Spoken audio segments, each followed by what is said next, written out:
Good day, beautiful people. In light of the Puffy situation, I'm going to say that everyone has their right to a fair trial and what is right and due in the justice system.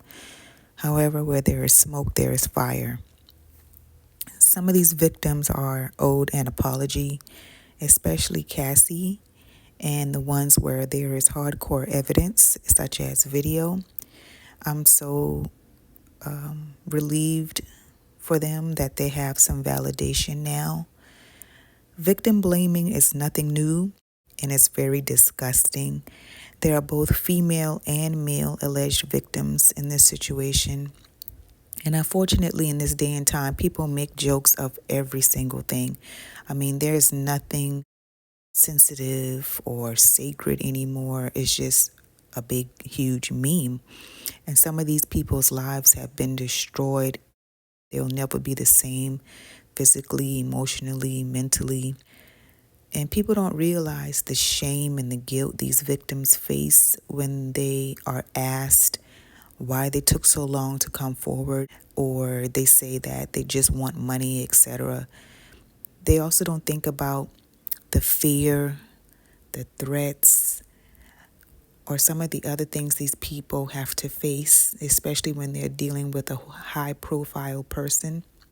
They don't think about the emotional or psychological reasons that people don't come forward, and the fact that they may not be believed, especially if the perpetrator is rich and famous.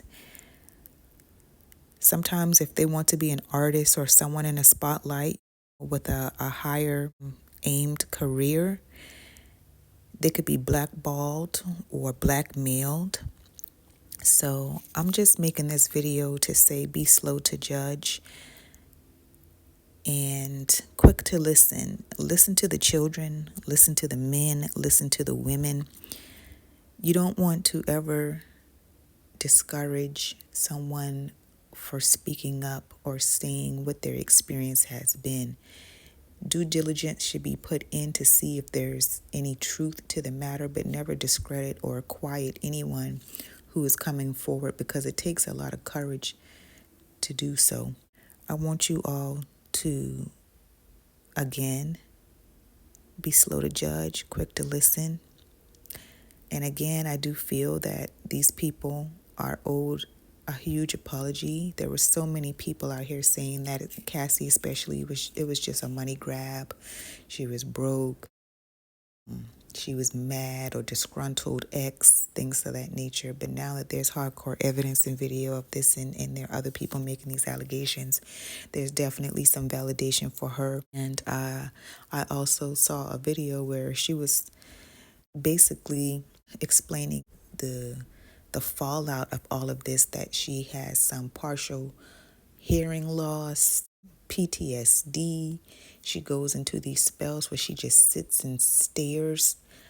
And her husband was also referencing these events and how she is responding to these things later, after all of this has happened, and it happened years ago. But that just shows you what you go through after you have been through these types of situations. And people need to be sensitive of that. They need to respect that. They need to understand it. But at the same time, you will never understand it if you've never been with it. So that's why it's important to have some type of empathy and understanding for people and where they may have been or what they're going through. Again, take care of each other. Take care of yourself. Be blessed.